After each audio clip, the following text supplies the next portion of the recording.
Good evening to all.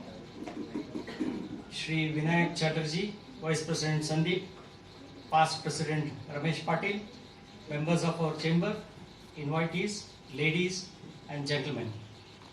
Today is a wonderful evening for all of us in KCCI as we are remembering and celebrating Centennial year of late Shri M.V. Sirur, a past president of our chamber from 1995 to 1997. On this occasion, I extend a very warm welcome to Mr. Vinayak Chatterjee, Chairman, Governing Council, IIT, Dharwad. I welcome our past president, Shri Ramesh Patil, office bearers, members of our chamber, invitees, ladies and gentlemen, and members of the press and media. A very special welcome to Mr. Uttam Sirur, the son of late Shri M.V. Sirur, Professor P. Sheshu, Director IIT Dharwad and Faculty of IIT Dharwad. Shri M.V. Sirur was an active member of our chamber from the early 1950s. His contribution to the chamber is enormous. He worked in various committees and took lead part in them to work on statistics and to bring to the notice of the authorities, including government ministers and senior bureaucrats, the shortfalls and corrective actions to be taken to alleviate difficulties faced by the people. He was chosen by the chamber to represent it in the various consultative bodies such as the Marma Goa Port Trust, the Electricity Tariff Committee, the Zonal Railway Users Consultative Committee, etc. He worked closely with HDMC Commissioner, that is Hubbali Dharwad Municipal Commissioner, and officials to supplement water supply to Hubbali Dharwad cities. He was keen on industrial development of Dharwad district and Karnataka state and worked along with the district industry center to promote setting up of industrial estates for encouraging MSMEs in the district. Many of his suggestions were accepted by the government and implemented. He was a visionary personality, a very versatile, soft-spoken human, much liked by all who came across. He was respected by all the officials and politicians for the knowledge he had and his incisive ability to make a deeper study of social problems and suggest ways to solve them. Sir, I would also like to tell you a little about our chamber. Our chamber was established in 1928 and we are 92 years old. We have members of more than 3,000 numbers and we represent more than 16 districts of our state. We have, the chamber has also promoted 3 organizations. One, we have a Golden Jubilee Trust where we help the poor students and we involve in skill development activities. And another one is we have an exhibition center which is again with the government, and there also we have built about 15,000 square feet and conduct exhibitions there. And once in 4 years we have something called as Infomax exhibition held there. And we have another project which was by the chamber, promoted by chamber, is Karnataka Material Testing Laboratory. And these are the 3 things. And of course, as a chamber, we always help the trade and body. With this very few brief description, I would like to conclude my talk. And I request Sandeep to go ahead with the other thing. Thank you. Now I request President Vinay to please present a bouquet to Mr. Vinayak Chatterjee. President Mr. Vinay, can you please present a bouquet to Mr. Vinayak, please? Thank you.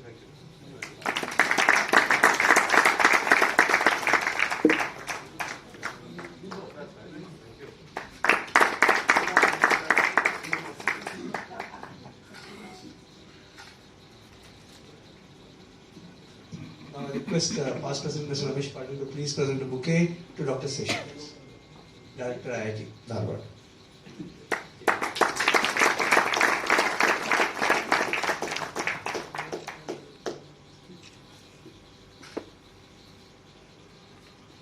Now I invite Mr. Vikram Sirur to please come on the stage and please give us a little talk on Mr. M. Sirur.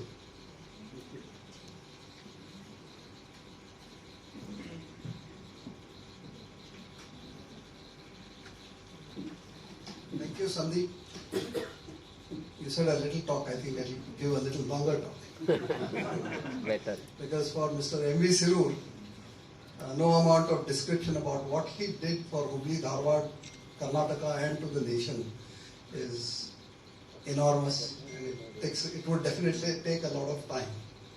A warm good evening to all of you who have made it here for this program. That is the late Sri Mohan Sirur Centennial Memorial Lecture under the auspices of the Karnataka Chamber of Commerce and Industries, the premier institution that is promoting commerce and industry in the northern part of the state of Karnataka. At the outset, I wish to express my grateful thanks to Sri Vinayak Chatterjee, who in an extremely brief meeting in Bangalore was kind enough to accept my invitation to be the speaker at this memorial lecture at Hubbali. Though this happened in the month of January, his being extremely busy and also various factors, this meeting is being held today, which will come maybe a couple of months after we planned this. I was very pleasantly surprised when he told me that he comes routinely to Dharwad to attend the meetings of the Governing Council of the Indian Institute of Dharwad, Indian Institute of Technology Dharwad, of which he is the chairman, and would be very happy to interact with the people of Hubbali and Dharwad and address them. I am also extremely grateful to Dr. Sheshu, Director of IIT Dharwad, for coordinating this request of mine with Mr. Chatterjee over a fairly long period of time. I have been troubling him a lot. Thank you, sir. I am extremely also grateful to all of you who have come here, sparing your valuable time to come and listen to, I would say, very, very interesting and meaningful lecture which Mr. Chatterjee should be giving to all of us. This talk, I am sure, for many people would be something to drive the thought of being an entrepreneur forward. In every city comes a person whose intellectual brilliance and whose heart beats for the city he lives in, and with the capability to make all those around him to listen to him intently and approach their work in the right direction. Late Sri Mohan Sirur was one of such persons. He was a dreamer. He dreamt of development all the time. A phenomenal person, he was a human encyclopedia. His knowledge on practically every subject quite often surprised experts in their own fields for the depth of knowledge that he had on that subject. A chemical engineer by training, having obtained his master's degree in the subject from Northwestern University, USA in 1948, he could carry on discussions in depth on accounts, agriculture and horticulture, almost all engineering subjects then prevailing, city administration, railway functioning, electricity, generation and distribution, and many such subjects with a great depth of knowledge and fluency. A voracious reader with a phenomenal memory, he could recall near verbatim of what he had read many years previously and quote for the purpose of his discussions. His ability to interact with people was also very unique. He could befriend the highest to the lowest with equal respect and feeling. One of the things that I observed, during the early 60s, he was approached by the NTTF, the Nehru Technical Training Foundation, a Swiss Emmaus unit, which wanted to set up a training center in India. The first one was the one that came up in Tellicherry in Kerala. After that, it was to come up in Dharwad. And at the time when the unit was to be set up in Dharwad, the concerned authorities of NTTF approached him because somebody told them that if you want to get something done from Government of India as well as the state government, please talk to Mr. Sirur, he will be able to help you. He found that this institute was to impart training to the underprivileged students or youth in tool and die making on the developing skills on the lines of similar institutes in Switzerland. He took this up to his heart and he said, I'm going to do something. Believe me, he must have made n number of trips to Delhi and Bangalore to see that this institute comes up. They had a problem of importing the machines, the import licenses were not being issued. He managed to get the concerned minister in Delhi with his persuasive approach and saw that the machines were given an import license. Then came the question of import duties, which were phenomenally high, 300% was the import duty on the products. So he persuaded Government of India saying that you are going to develop skills in the mind, into the lives of people. Please do not charge this kind of thing. This institute will be doing their service to the society at a very low cost. So if you charge them high, they'll have to charge them more. So government took his argument and removed the entire import duty on these machines. That's how Dharwad, as I have seen, Dharwad got some of the best machinery at that point of time. For the services that he rendered, the NDTF honored him by making him a trustee on their foundation, and they kept him as a trustee till the end of his life. Every time they had a meeting, they would specially send some vehicle wherever it was, if it was in Dharwad, or they flew him down to whichever place the meetings were held. So that much of respect that they gained for him.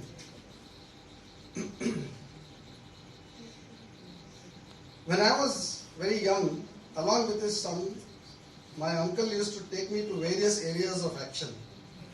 One such was the Dhumwad Lake, or the Neersagar Lake as we know it, which in most years in those days used to be the main source of supply of water to the city. To feed this water to the city, pipelines were to be laid from Dhumwad to Hubbali, which is a distance of about 15 or 18 kilometers. On one of our visits, he walked up to one of the pipes that was being laid and observed it, mentally made an assessment of the size of the pipe. He came back to Hubbali, worked on it. He said he checked with the municipal authorities what was the population. That time, this population information was more easily available and better in quality. So he measured what would be the amount of water supply that Hubbali would need on a daily basis. And he said the pipeline that you are laying now will be just sufficient for the next 2 or 3 years. After that, these pipelines are too small, you will have water supply shortage. Please try and put in bigger pipes. But by then the tenders were over and whatever the government process, so those pipes had to come in. And within 3 years, promptly there was a water shortage. So instead of getting water every day, we were getting once in 2 days, area-wise. He also had suggested to them what size of pipe should be used to see that for the next 10 years there won't be any shortage, but unfortunately it didn't happen. He also worked on seeing that when the Malaprabha project was to come up, he worked with the municipal authorities and the water supply board to see how best they could see that the water supply would come. He similarly worked on the power generation and distribution in the state. And he predicted that from the time, I don't remember the year, but he said within 4 years of this, Karnataka is going to face 25% shortage in electricity. Unless the government invests in putting up thermal power projects at the rate of, I think it was 100 megawatts a year. If that is not done, there will be a shortage of electricity. And promptly after 5 years, we started facing 6 to 8 hours of power shutdown in our industries every day. Many a time, he would approach politicians, ministers and try to explain to them what they are doing is inadequate for seeing the requirement or the comforts of the citizens. But unfortunately, his equations with the politicians did not go hand in hand with his capability, and therefore Hubbali city has had to suffer a lot of things which otherwise could have been avoided. However, undeterred, he kept on pursuing plans of development for the city, the state and the nation. He, along with his eldest brother, my father, Mr. R.V. Sirur, also a past president chamber, worked relentlessly for development of Karwar port as a natural port to serve the hinterland of North Karnataka, and to set up the Hubbali-Ankola rail line to develop a cheap mode of transport for all the commodities that need to be moved by ship from these locations at a low cost. However, until he passed away, most of these plans remained as dreams and nothing more. He was a wonderful family man who endeared himself to all the members of the family, not just the close family, but the extended Sirur family that we are spread all over the world. And everybody had such high respects for him that it's very, very difficult to describe what kind of a personality he was for all of us. Respected by his brothers, young or old, for the knowledge that he had on various topics. The little digression, we had in 1996 the centenary celebration for the house that I live in, which was built by my great-grandfather. And prior to that, we were all living as one family within that house. Almost all the time, we were over 40 people living there. So after that, it became too much, so we had 3 houses so that we could all distribute ourselves. But he managed to work out the family history and the family tree going back to 1690s. From then on, he found out every single listing, and for 7 generations he managed to find out who are still there from those branches, invited them for this celebration.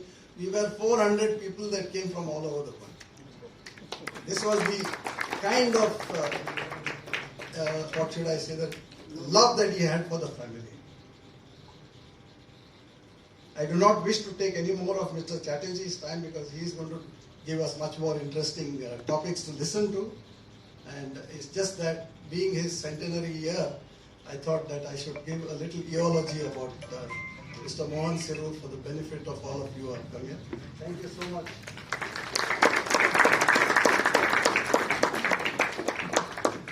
Thank you, Vikramji. Late Sri Sirur indeed was an intellectual giant, and he had a huge impact on our town, Hubbali. And I think what he thought of then is still happening. I mean, you could see it much before it happened. So indeed, he was a very impactful person and very, I think he was an intellectual giant. Thank you very much for making us aware of his works.